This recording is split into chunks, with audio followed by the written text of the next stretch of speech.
السلام علیکم ورحمۃ اللہ وبرکاتہ۔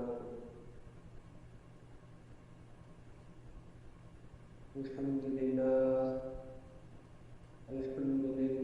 رب العالمین، والصلاة والسلام على سيد الأنبياء والمرسلين وعلى آله وصحبه أجمعين، أما بعد، فأعوذ بالله من الشيطان الرجيم، بسم الله الرحمن الرحيم۔ فاذكروني أذكركم واشكروا لي ولا تكفرون۔ يا أيها الذين آمنوا استعينوا بالصبر والصلاة إن الله مع الصابرين۔ ولا تقولوا لمن يقتل في سبيل الله أموات بل أحياء ولكن لا تشعرون۔ ولنبلونكم بشيء من الخوف والجوع ونقص من الأموال والأنفس والثمرات وبشر الصابرين الذين إذا أصابتهم مصيبة قالوا إنا لله وإنا إليه راجعون، أولئك عليهم صلوات من ربهم ورحمة وأولئك هم المهتدون۔ إن الصفا والمروة من شعائر الله، فمن حج البيت أو اعتمر فلا جناح عليه أن يطوف بهما، ومن تطوع خيرا فإن الله شاكر عليم۔ إن الذين يكتمون ما أنزلنا من البينات والهدى من بعد ما بيناه للناس في الكتاب أولئك يلعنهم الله ويلعنهم اللاعنون، إلا الذين تابوا وأصلحوا وبينوا فأولئك أتوب عليهم وأنا التواب الرحيم۔ إن الذين كفروا وماتوا وهم كفار أولئك عليهم لعنة الله والملائكة والناس أجمعين، خالدين فيها لا يخفف عنهم العذاب ولا هم ينظرون، وإلهكم إله واحد لا إله إلا هو الرحمن الرحيم۔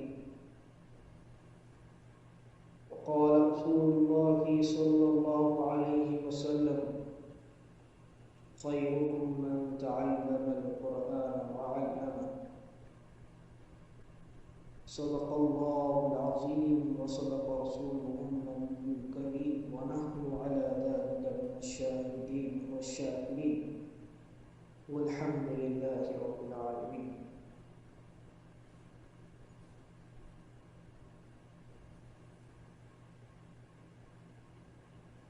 محترم سامعین حضرات، میں نے ابھی آپ تمام حضرات کے سامنے سورۃ البقرہ کی ایک رکوع تلاوت کیا ہوں۔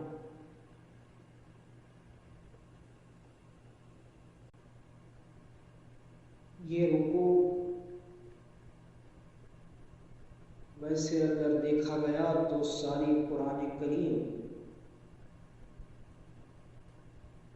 ہدی للناس ہے، یہ صرف اور صرف امت مسلمہ کو ہدایت نہیں دیتی ہے، صرف آپ صلی اللہ علیہ وسلم کی شیطائی کو ہدایت نہیں دیتی ہے،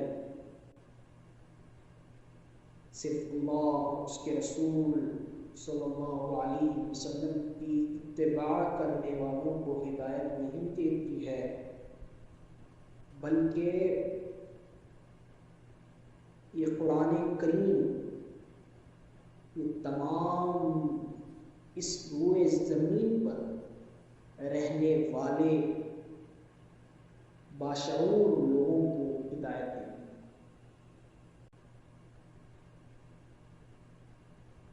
ناظرین اکرام، جیسا کہ آپ تمام حضرات جانتے ہیں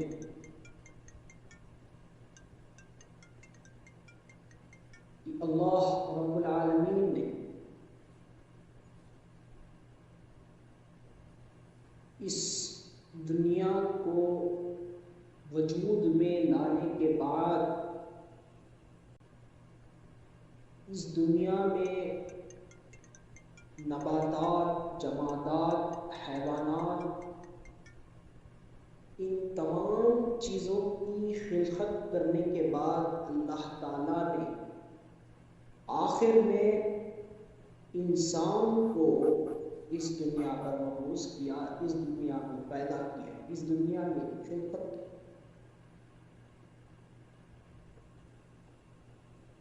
حاضرین اکرام، انسان بذات خود اپنے اندر ایک تمام کائنات کو سمیٹا ہوا وجود ہے۔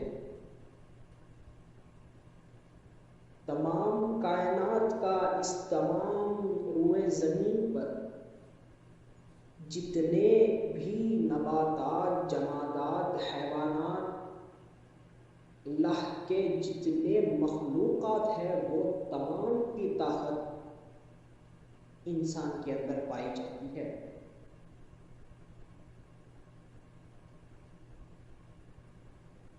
ناظرین اکرام، انسان اسی لیے انسان کو ان تمام کائنات کا سردار مانا جاتا ہے۔ سردار کسے کہتے ہیں؟ سردار دراصل وہ ہوتا ہے جس کے اندر یعنی وہ تمام چیز موجود ہو جس کا وہ حاکم ہے، وہ تمام چیزوں کو سنبھالنے کی صلاحیت موجود ہو جس کا وہ سردار ہے۔ تو ناظرین اکرام، آپ دیکھیں کہ ایک جانور دوسرے جانور کو نہیں سنبھال سکتا، ایک جو ہے شیر ایک ہرن کو اپنی شہنشاہیت میں، اپنی کمانڈری میں نہیں رکھ سکتا، اسے اپنے بتائے ہوئے اشاروں پر نہیں چلا سکتا۔ کیوں؟ کیونکہ وہ اس کائنات کا سردار نہیں ہے۔ کائنات کا سردار کون ہے؟ کائنات کا سردار انسان کا وجود ہے۔ اس تمام کائنات کو تخلیق کرنے کے بعد اللہ تعالیٰ نے آخر میں انسان کو پیدا کر یہ کہہ دیا کہ اب اس کے بعد کوئی مخلوق اللہ نہیں پیدا کرے گا، کیونکہ یہ سردار ہے تمام اشرف مخلوقات جسے کہا جاتا ہے۔ انسان کیا ہو گیا؟ انسان سردار ہو گیا۔ ناظرین اکرام، میں جس بات کی طرف آپ کا دھیان چاہتا ہوں، اس بات کو غور کیجیے آپ۔ ناظرین اکرام، اب انسان کا وجود تو آ گیا، اب انسانوں میں اللہ تعالیٰ نے کمال درجے کے انسان کو پیدا کیا، جسے انبیاء کہتے ہیں، جسے نبی کہتے ہیں۔ اللہ تعالیٰ نے 1,24,000 انبیاء کو اس دنیا میں مبعوث کیا، لیکن پھر وہی بات کہ کوئی نبی حاکم نہیں تھا کسی نبی کا. سردار الانبیاء، خالد المرسلین، رحمت للعالمین، شفیع المذنبین، حضرت محمد مصطفیٰ احمد مجتبیٰ، سردار دو جہاں، سردار دو عالم صلی اللہ علیہ وسلم کا وجود تمام انبیاء کرام کے بعد آیا اور سرداریت کے منصب پر فائز ہوا. کیوں؟ کیونکہ آپ صلی اللہ علیہ وسلم کے اندر وہ تمام انبیاء کی طاقت موجود تھی. آپ دیکھیے تمام انبیاء کی طاقت آپ صلی اللہ علیہ وسلم کی ذات میں کس طرح موجود تھی.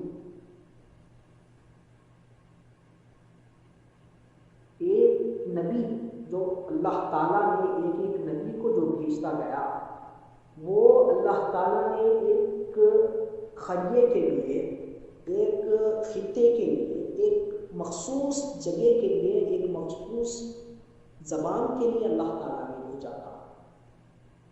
حضرت آدم علیہ السلام سے لے کر حضرت عیسیٰ علیہ السلام تک جتنے انبیاء کرام اس دنیا میں مبعوث ہوئے، اللہ تعالیٰ نے ان کو صرف ایک ایک خطے کے لیے، ایک ایک قریے کے لیے بھیجا تھا. کیوں ایک ایک خطے کے لیے، ایک ایک قریے کے لیے بھیجا تھا اللہ تعالیٰ؟ کیوں سارے دنیا کے لیے نہیں بھیجا؟ اس لیے ساری دنیا کے لیے نہیں بھیجا کیونکہ انبیاء کرام علیہ السلام کی تعلیمات تمام روئے زمین کے لیے نہیں تھی، تمام عالم کے لیے نہیں تھی. وہ ایک ایک مخصوص جگہ کے لیے تھی، مخصوص ادارے کے لیے تھی، مخصوص ایک خطے کے لیے تھی. لیکن آپ صلی اللہ علیہ وسلم آپ کیا ہیں؟ رحمت للعالمین ہیں. تمام عالمین کے لیے آپ رحمت کا وجود ہے، آپ کے اندر وہ تمام طاقتیں موجود ہیں. آپ سردار انبیاء ہیں، سرکار دو جہاں ہیں، ابو الانبیاء ہیں، خالد المرسلین ہیں، شفیع المذنبین ہیں. آپ کے بعد اب اس دنیا میں جب تک یہ دنیا قائم ہے تب تک کوئی نبی نہیں آئے گا. کیوں نہیں آئے گا؟ کیونکہ آپ صلی اللہ علیہ وسلم تمام انبیاء کرام کے سردار الانبیاء ہیں اور آپ پر نبوت کا دروازہ ختم ہو چکا ہے. جیسا کائنات کے آخر میں انسان آیا اور انسان تمام کائنات کا سردار مانا گیا. کیوں سردار مانا گیا؟ کیونکہ اس کے اندر وہ تمام طاقتیں ہیں جو اس کائنات میں اللہ تعالیٰ نے پیدا کیے تھے. اسی طرح جتنے انبیاء کرام اس دنیا میں مبعوث ہوئے، ان تمام انبیاء کی طاقت کو، ان تمام انبیاء کے کمالات کو، ان تمام انبیاء کے جمال کو، کمال کو آپ صلی اللہ علیہ وسلم کی ذات مبارک میں اللہ تعالیٰ نے کہا.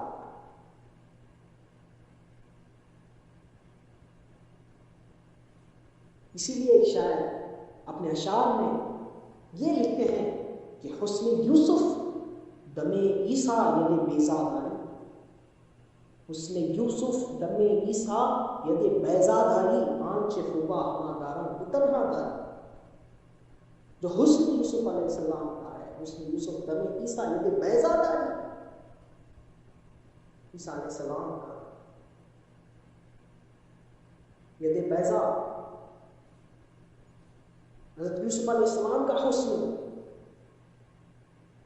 یعنی کل انبیاء کے جتنے بھی طاقتیں تھے وہ تمام اگر آ کر اکٹھے ہوئے تو وہ ساتھ وحدت الوجود آقا نامدار تاجدار مدینہ حضرت محمد آپ صلی اللہ علیہ وسلم کی ذات بابرکت ہے۔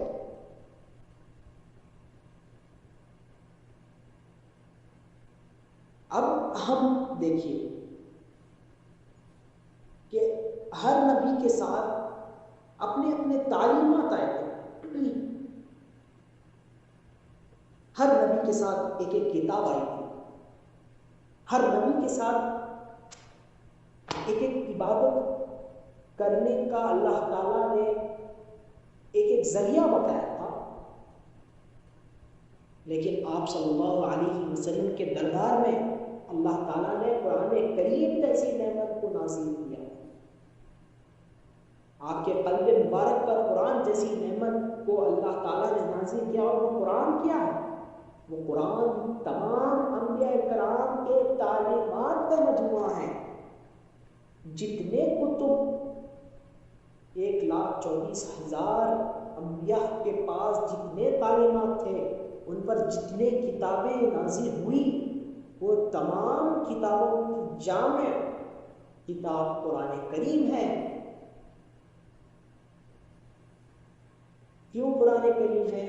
کیونکہ وہ آخر میں آئی، اور اس کتاب کے اندر آپ کو زندگی میں جینے کے لیے آپ کو ایک طریقہ کار بتایا گیا ہے کہ کس طرح آپ اپنی زندگی کو گزاریں۔ یہ صرف ایک قوم کے لیے محدود نہیں ہے، ایک آرگنائزیشن کے لیے محدود نہیں ہے، ایک قوم کے لیے محدود نہیں ہے، ایک امت کے لیے محدود نہیں ہے، بلکہ یہ تمام روئے زمین پر جتنے لوگ موجود ہیں ان تمام کی رہبری کرتا ہے قرآن کریم۔ کیوں رہبری کرتا ہے؟ کیونکہ وہ تمام صحیفوں کا، تمام انبیاء کرام کے جتنے کتابیں تھے ان تمام کتابوں کا جامع کتاب ہے قرآن کریم۔ اب انبیاء کرام رضی اللہ تعالیٰ عنہ اجمعین، انبیاء کرام علیہ السلام نے اپنے اپنے قوم کو عبادتیں بتائے ہیں، اور پھر ہمارے پاس کون سی عبادت ہے؟ ہمارے پاس نماز جیسی عبادت ہے۔ کسی نبی نے کھڑ کر عبادت کرنے کا بتایا، کسی نبی نے رکوع میں عبادت کرنے کا بتایا، کسی نے سجدے سے عبادت کرنے کا بتایا، کسی نے بیٹھ کر عبادت کرنے کا بتایا، لیکن وہ تمام عبادتوں کی جامع عبادت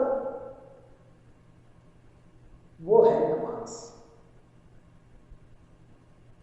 اب ناظرین اکرام، آپ غور کیجیے کہ میں نے شروعات سے جو آپ کو لایا، پہلے تو انسان کا وجود، پھر آپ صلی اللہ علیہ وسلم کی ذات بابرکت، پھر آپ کے قلب مبارک پر اتاری گئی قرآن کریم، مقدس قرآن کریم کا ذکر، پھر نماز کا طریقہ۔ اب آئیے امت مسلمہ کی بات کرتے ہیں۔ یہ جو قرآن کریم کی جو آیت میں نے تلاوت کیا ہو، فَاذْكُرُونِي أَذْكُرْكُمْ وَاشْكُرُوا لِي وَلَا تَكْفُرُونِ، کہ تم میرا ذکر کرو، میں تمہارا ذکر کرتا ہوں یا کرواتا ہوں۔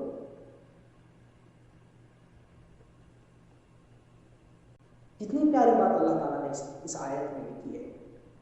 اس آیت کو سمجھنے کے لیے سب سے پہلے آپ یہ بات سمجھیں کہ امت مسلمہ کا جو میں بتا رہا تھا، تو امت مسلمہ سب سے آخری امت ہے۔ اب اس کے بعد کوئی امت نہیں آئے گی۔ کیوں اس کے بعد کوئی امت نہیں آئے گی؟ کیونکہ آپ صلی اللہ علیہ وسلم آخری نبی ہیں، اور آپ صلی اللہ علیہ وسلم کی امت بھی آخری ہے۔ اس کے بعد اب کوئی نبی نہیں آنے والا ہے، تو کوئی امت بھی نہیں آئے گی۔